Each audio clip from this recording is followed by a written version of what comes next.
Hey there everyone, DevBiker here, and thanks for joining me for a video guide to Corsair's RGB controllers. In this video, I'm going to be going through all of the different RGB controllers that Corsair currently has on the market, in the order in which they were released.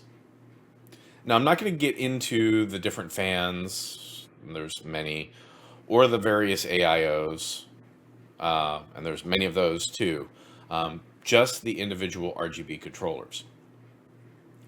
As we walk through each device, I'll go into some of the details about what the capabilities of the devices are, as well as some things that you might need to watch out for when you're using the device. I'm also going to go over the proper or the official names for all of the different devices. The thing is, Corsair's names for these things are confusing. And that's especially true for new users that are just taking the dive into RGB. As a result, it becomes pretty difficult sometimes on the forums to help folks. We may be talking about the Corsair RGB Fan LED hub, and they're talking about the lighting node core. So there becomes a mismatch and things break down. Now, the reality is the fan hub and the lighting node core, they look very similar, and they both support 6 fans and yada yada yada, but they're actually quite different devices. And so these types of things cause a whole lot of confusion, and so hopefully with this video we'll be able to help clear things up a bit and help folks with their journey down the Corsair RGB path. So without further ado, let's go ahead and get started by taking a look at our first controllers. Our journey starts with the push button controllers and the Corsair RGB Fan LED hub. The push button controllers were released alongside the very first Corsair RGB fans, the SP-RGB, the original or classic series, and the HD RGB fans. You would get the push button controllers in the multi-packs of these fans, and the legendary Corsair 570 series cases came with the SP lighting controller. The push button controllers require the fan hub to work, as the fan hub provides the 5-volt power to the microcontroller that's actually inside each one of these little push button controllers. Each one of them has a single 3-pin Corsair RGB connector that will connect to the fan hub's 3-pin input, right like this. They will also have a 6-pin connector that can optionally be used to connect to the buttons of your case, allowing you to control the RGB with those buttons, like a reset button, that kind of stuff. However, since you can't use those buttons for anything else, once you do that, I'm not aware of a whole lot of folks that did it, but it's there. You'll also notice that the controllers have all 3 wires connected to the hub's input. We won't see this later when we talk about other controllers connected to the fan hub, but that is how this little controller is powered. But don't worry when you see a fan hub cable that only has 2 cables. We'll talk about that. The SP lighting controller will only work with the SP RGB fans. They use a different control protocol than everything else, but the HD lighting controller will also light up other Corsair fans, the LL, QL, depending on the number of LEDs that you have, as well as non-Corsair devices, as it produces a standard WS2812 B RGB signal. Now, the fan hub is a device that we will be touching a good deal on later.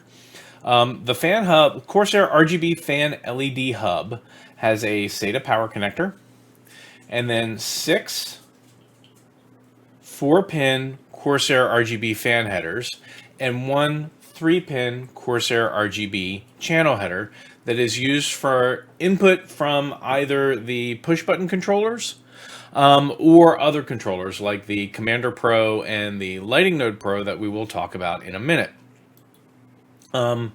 It provides, the fan hub provides RGB data and power to the fans on the hub. Each one of the Corsair fans are connected in series. So one is connected to two, is connected to three. Each fan gets an input signal. It pops off the data for the LEDs that are on that fan. And then whatever LED data is left, it actually sends to the next fan on the controller. So having the fans connected in series like this is one of the things that allows for individual control of each LED on each fan. The downside to this, though, is that if one fan is bad, it can take out the entire chain. And we've seen this happen actually more than once. It's not uncommon. I won't say it happens all the time, but it is one of the more frequent issues that we see.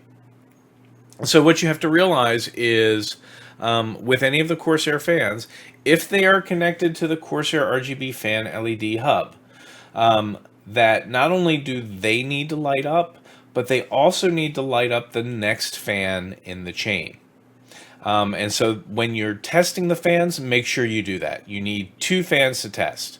You need one fan to make sure that it's getting the signal, and then you'll need a second fan to make sure that it's passing the signal down. And this guy, we'll see this one later, but the push button controllers, yeah, we're not going to see those. We found that a lot of folks actually pretty quickly moved away from those push button controllers, and we really don't see them anymore. Next up, we have the two devices that really launched the Corsair RGB ecosystem and served as the backbone first of Link and then iCUE based Corsair RGB systems. And that would be the Lighting Node Pro, or No Pro, or LNP, and the Commander Pro, or CoPro, or CP. Both of these devices have two 3-pin Corsair RGB channels that you can connect strips, fan hubs, and now LC100 triangles to. Each channel can provide up to about 2 amps of 5-volt power to whatever is connected to them. If you go over that, and that's an approximate value based on different things that we've seen, but if you go over that, you will blow a fuse on the lighting channel. If this happens, you won't be able to use that channel for anything that requires power, like strips. But surprisingly, you will still be able to generate the RGB signal. So you can use it with a fan hub or an LC100 set if they are connected to SATA power. When connecting strips, though, the strips are powered from the Commander Pro and Lighting Node Pro. So you blow the fuse, they're not going to be powered. Fan hubs, however, will not be. In fact, the OEM Corsair fan hub cable only has 2 wires. Unlike the push button controllers that we just saw with 3 wires, the fan hub cable only has 2 wires, one for data, one for ground. And that's all that the fan hub really needs from that. The LC100 triangles will take power from the LNP, CP, but only when the SATA power connector is not connected. If you connect power to the LC100, if you use that, which I would recommend, it won't draw any power from the Lighting Node Pro or Commander Pro. Now, the Lighting Node Pro, this little device, connects to power with a SATA connector, and then it has a standard mini USB connector on the back side. And yes, a standard mini USB to USB-A cable will work with this if you want to connect it to your system, say, externally. Interestingly, the microcontroller on here seems to be powered from USB. If you connect the Lighting Node Pro to a USB port with a standard cable, it will be detected and show up in iCUE. However, it won't generate any data signal without being connected to SATA power. One thing to note, even though the LNP is only using a single port, so this is the OEM header for it. It only uses a single port, but you'll notice that it actually has both 5-volt and ground wires connected. So it's actually wired to pull up to a full amp from the USB 2 header. I've never seen this as an issue, and I've certainly had them work just fine when connected to a single port for power. But it is something that you want to be aware of if you choose to go off the beaten path.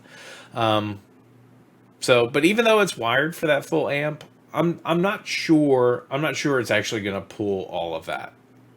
The USB 2 standard defines 500 milliamps for a single port.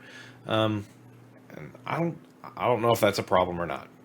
Anywho, the Lighting Node Pro itself, it comes included with the multi-packs of the LL and the ML Pro original classic fans, as well as packs of the RGB strips, not the extension pack. And then you would also see it on several cases like the 680X. There was a special Lighting Node Pro edition for the Spec Omega. Really, it's a Lighting Node Pro like every other Lighting Node Pro, but it just has special firmware. That's the only thing that's any different with it. And then the brand new LC100 triangles, the starter kits for those also come with a Lighting Node Pro. The Commander Pro also connects to power with SATA, and it also has USB. Now, unlike the Lighting Node Pro, the USB for the Commander Pro is attached. It is hardwired in. You can't replace it. So it has the same 2 lighting channels as the LNP, but it also adds 2 internal USB headers, 6 PWM fan controllers, and 4 temp sensor ports.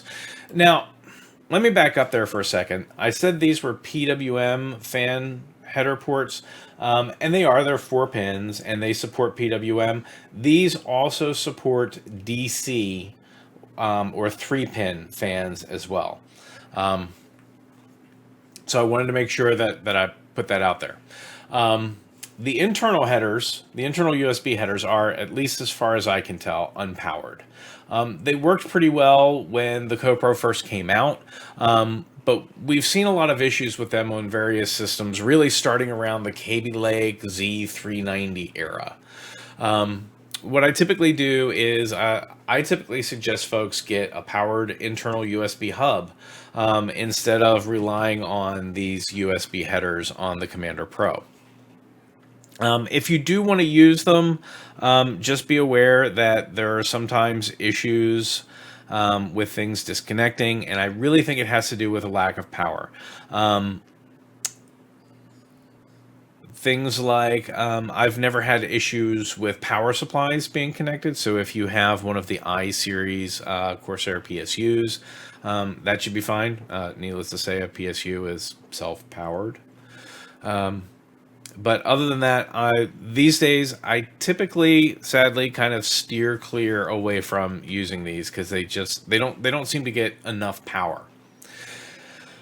The Commander Pro 2 is also actually one of the few devices that I'm aware of, at least in the consumer or enthusiast space, that requires the 3.3 volt rail on the USB power on the SATA power connector, not USB, SATA. I'm sorry.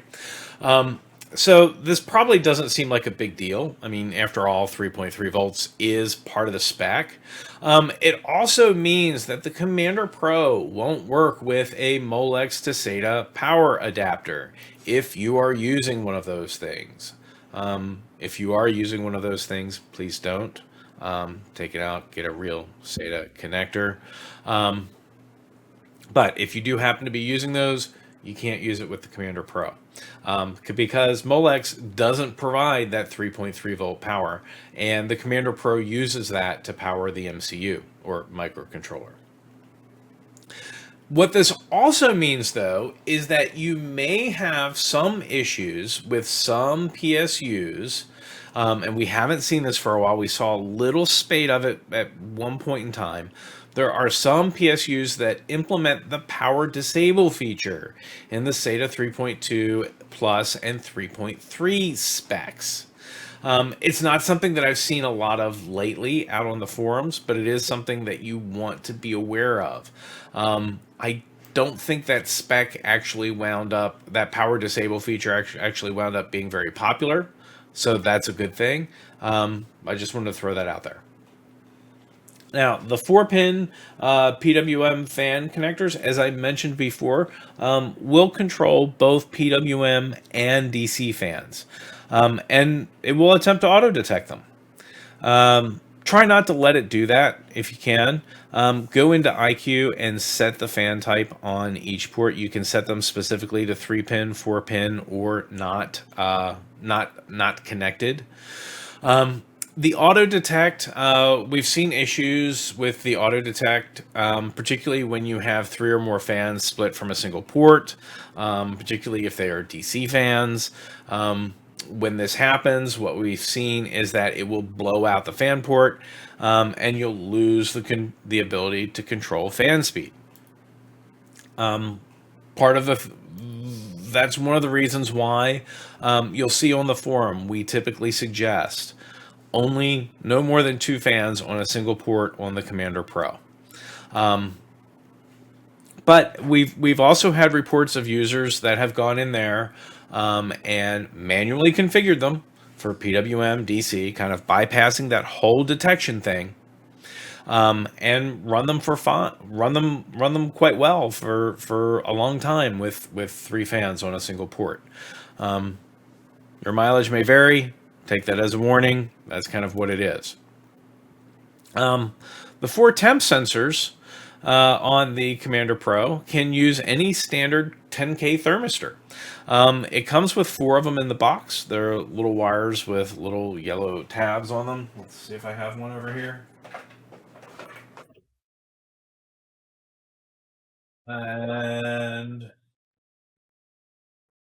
unfortunately, it doesn't look like I have one handy. But there's 4 of them in the box, so 2 wires, little yellow tabs at the end. But you don't have to use those. It'll connect to most temp sensors that you'll see out there, including third-party sensors that you might find on different blocks or fittings.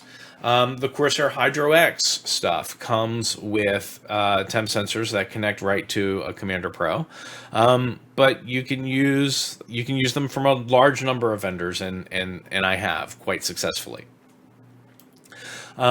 One cool thing to note too about the temp sensors, not a lot of folks use these, I think, as much as they should, because if you have your fan curves based off of the temperatures on one of those sensors, those fan curves will actually be able to run within the firmware of the CoPro itself. That means you'll get your fan curves running at boot time, rather than having them fire up at full speed or something else. Another thing to note, while both the Lighting Node Pro and the Commander Pro have 2 3-pin LED channels, the Commander Pro is still a better device for RGB control. It has more power, and a more powerful microcontroller in the box. It's also why if you're using the QL RGB fans, with the QL RGB fans, you can only put 6 QL RGB fans total on a single Lighting Node Pro, even though you should be able to put 12. You can put 12 of every other type of fan on a single Lighting Node Pro.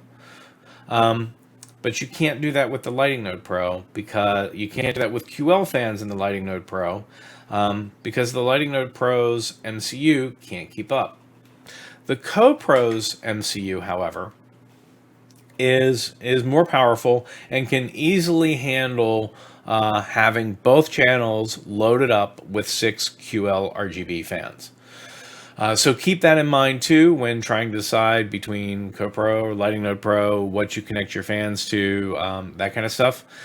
This one does have a better controller. The other thing too, when connecting third-party devices, to the Lighting Node Pro or the Commander Pro. The Commander Pro tends to work better. We see fewer devices with issues. We also see with the Commander Pro that things like splitters and that kind of stuff actually work better. I'm not entirely certain why that is, but it is certainly something that I have seen over and over again. Ah, those were the days. We had the Node Pro, we had the Code Pro, and we had the Fan Hub, and life was good. It was a simple system, but you know, there were folks that would complain about needing both the Lighting Node Pro and the Fan Hub just to power a fan or two. Corsair listened and thought that maybe they had a point. And so along came the Lighting Node Core, or LNC, or NoCo.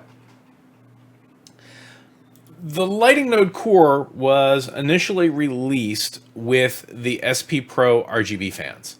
And now we see these included in all the fan multi-packs for all of the new fans that have been released since. So this includes the QL RGB fans, the SP Elite fans, and the ML Elite fans. We also have a naked version, for lack of a better term, a version of the LNC without the shell that is included in many cases as well. Honestly, the Lighting Node Core has probably become the most common gateway device into the addiction of Corsair RGB. And it's one that we see a whole lot of.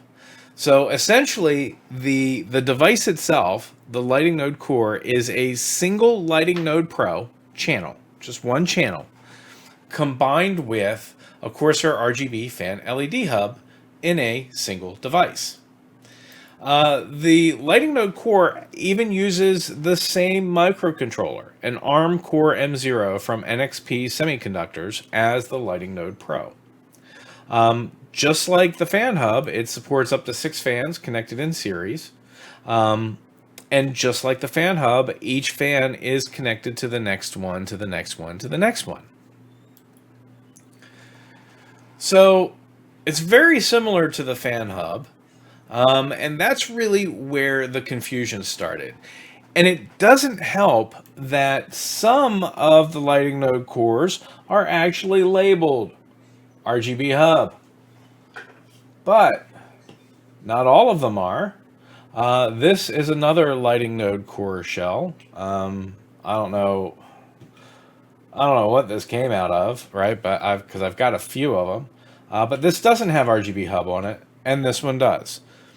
So the confusion, very quickly, people would have a Lighting Node Core. They would insist that they had a fan hub. And I can understand why they would say that they had a fan hub, but actually this is called the Lighting Node Core, and it's not the fan hub. And the devices look very similar, but if you put them side by side, you can actually see what some of the differences are between the fan hub that we have here and the Lighting Node Core that we have here. So the Lighting Node Core is a wee bit wider. You can see that. And the Lighting Node Core will have a USB cable coming off of one end. That USB cable, by the way, that's your dead giveaway.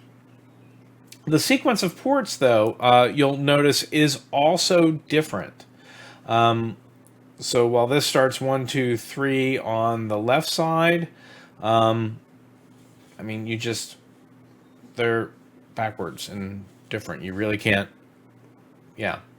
And then the fan hub also has this input right here that you don't have on the Lighting Node Core. Now, looking at these devices side by side, the differences are pretty apparent.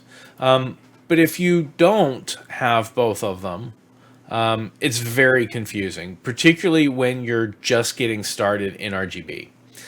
It also doesn't help that there are other folks out on the internet that, despite the best intentions, increase the confusion because they don't know themselves. But the reality is these devices are very different. And what you see right here, This is a naked Corsair RGB fan LED hub. So you'll see that it is just a PCB with traces and a little capacitor. And that's it. That's all there is to it. But the Corsair lighting node core is a good deal more than just a PCB. Interestingly, though, notice we still have markers for that 3-pin input here on the lighting node core. As far as I know, that's not connected to anything. I've traced it, and I think those are just dead. But I found it interesting that they still included that on the PCB. Now, when working with the lighting node core, you can only configure it to use Corsair fans. So if you're using a lighting node core to control non-Corsair devices via an adapter, this can present some challenges, as some effects might be a little strange. This is particularly true if you configure a channel as QL or LL fans, and then try to connect a strip to it. It's also quite easy to go over the power limit for the device. If you are using adapters and that kind of stuff, be very careful with that. You are limited to 4.5 amps from the SATA connectors, and you still have 2 amps from a single connector. Do not exceed 2 amps from a single connector on the lighting node core. Other than that, it's going to behave very much the same as though it were a fan hub and a lighting node pro on a single port, because that is actually when you open it up, that's what that lighting node core is. It's nothing more than that. Last on the list are the newest members of the Corsair RGB ecosystem, the Commander Core and the Commander Core XT. The Commander Core was released with the new series of Elite Capellix AIO coolers. And these coolers actually require the use of the Commander Core. You're not going to, if you have one of those coolers, you will have to use this to at least control the pump. The Commander Core XT was recently released, first with the Corsair 7000X case. It is not tied to any of the Corsair AIOs, and you cannot run the Elite Capellix AIO from the Commander Core XT. Only the Commander Core. So if you picked up one of these thinking that you could run one of the Capellix coolers on it, which I can actually kind of understand because they're both called Commander Core, it's not going to work. That said, the two devices still have quite a bit in common besides the name. Both devices have 6 PWM fan controller ports.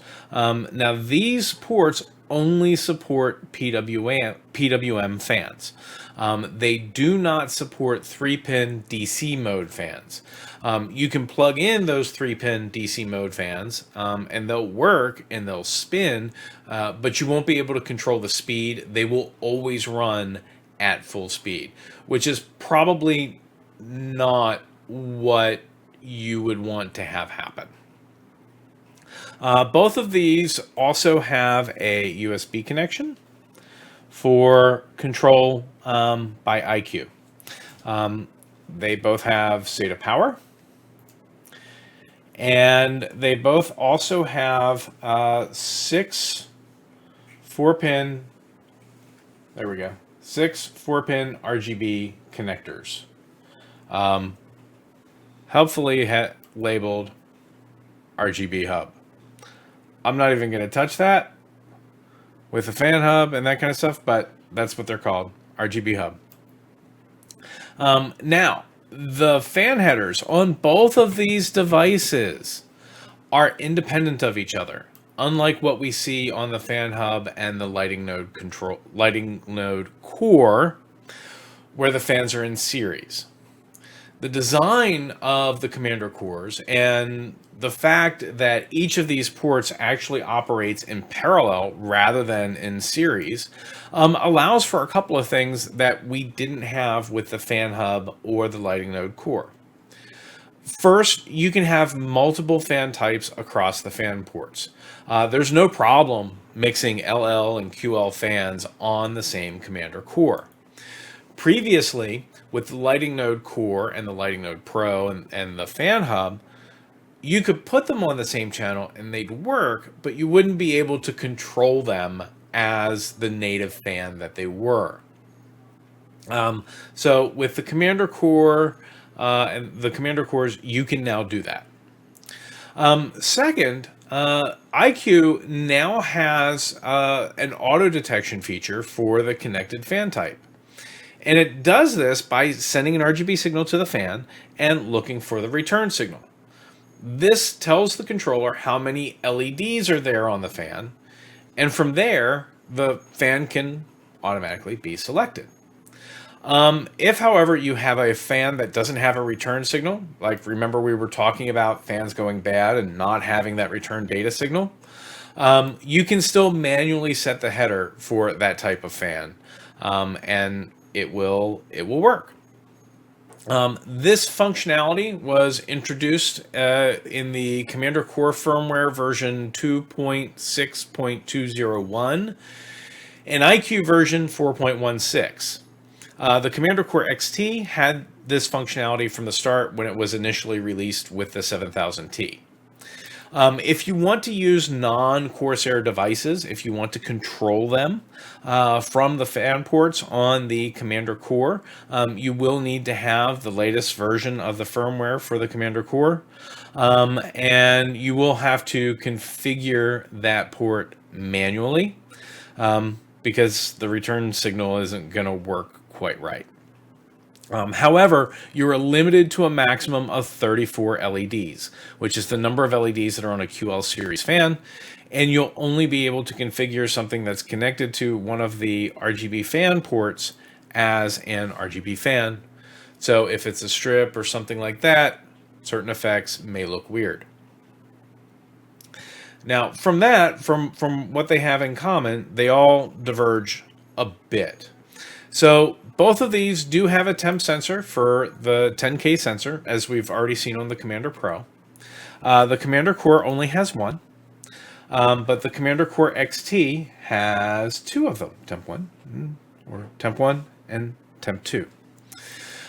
With the Commander Core, you would use this temp sensor to, say, get a reading for the internal case temperature, the ambient temperature inside your case. Maybe near your GPU or something like that. It will already have a temp sensor for the liquid. The Commander Core XT is something that you could use, and you could use those temp sensors, say, in a custom loop, or you could, use them for where, ambient air, etc. That said, I miss the 4 temp sensors of the Commander Pro. I like having lots of temp sensors, and I actually use them. But for most folks, 2 is plenty, I think. A lot of folks have trouble understanding why they would use up to 4. So, the other thing that's different is on the Commander Core, we've got the wide connector for the Elite Capellix coolers. This is missing completely on the Commander Core XT. And as mentioned before, the Commander Core XT won't control those Capellix coolers.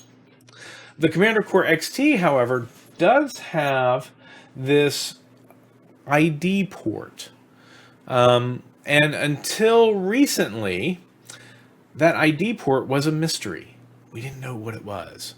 Well, it turns out we've now found out what this port is, and it's actually used to identify specific cases that the Commander Core is connected to. And the first one of these cases to have this functionality is the 5000T. We saw similar types of stuff, but previously Corsair implemented it with a special edition firmware just for the particular case. And we saw that with both the 1000D and we saw that with the Spec Omega.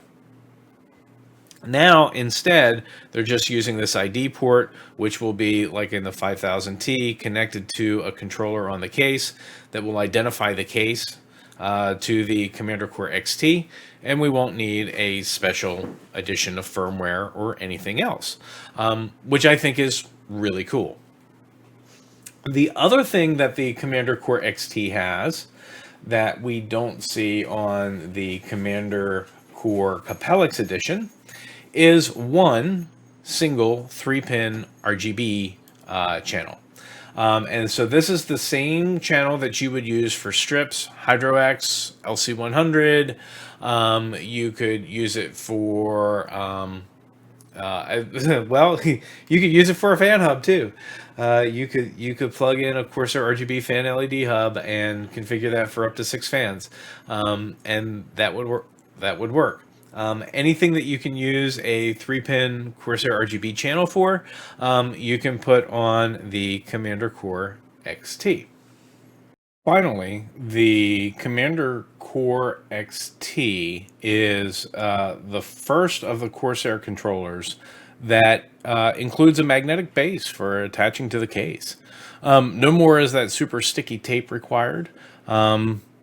Or no more do I have to actually go and crazy glue magnets to the device so that I can stick them. I personally find that to be a much easier way to work with these controllers, to mount them in the case, because it gives you flexibility to move them around. And then last but not least, the Commander Core XT is also the only one that will daisy chain to a second USB device. So it has a USB connector that connects to the motherboard right here. And then it has this second connector. Now, it has all of the ports with pins, but only one port is actually wired up. So if you're going to use this, you do need to make sure that you understand that it's only going to support one port, and very specifically, only the port on this side. With the Commander Pro, that's actually not going to work for you. Because the Commander Pro, the port on this side is actually for the USB hub. But it will work with the Lighting Node Core, and I think it'll work with the Lighting Node Pro as well. So it's pretty useful, and it allows you to take advantage of both of the USB ports that are on a single motherboard USB header instead of consuming both ports for just one device. So that's a huge step up, and I'm really glad that Corsair did that for the Commander Core XT. Well, that about covers the current crop of inside the case DIY RGB controllers from Corsair. There are other controllers that Corsair has out there, most notably the LS100 external strip controller, but that's not inside the case. The LT100 towers too, they're not inside the case. They're both external. So we don't see as much confusion there. Hopefully folks will be able to use this to help clear up any confusion that they have about what devices they have and what they're using. There's still going to be questions, of course, particularly when you're first getting into RGB. It's huge. There's a lot of stuff out there. There's a lot of information, some of which is contradictory. But hopefully we can at least set a baseline for the terminology when we're talking about the Corsair RGB ecosystem. So that way things are less confusing for everyone, and those of us on the forum or on the Discord channels or wherever that are trying to help out, we're all working with the same language, we're all talking about the same things. If you have questions about Corsair RGB or what you can do or that kind of stuff, come on, jump on over to the forum. I'm DevBiker over there. You'll see me. Or you can join us on the Corsair Case Owners Club server on Discord. There will be a link for that in the description. So you can join us there as well. A bunch of great folks on that Discord server that know tons and tons of stuff about RGB and Corsair RGB and cooling. So even if you don't have a Corsair case, the Corsair Case Club, if you're into RGB, it's a great place to hang out. Thanks for joining me on this journey, and until next time, may your frame rates be high, your temps low, and your RGBs bright.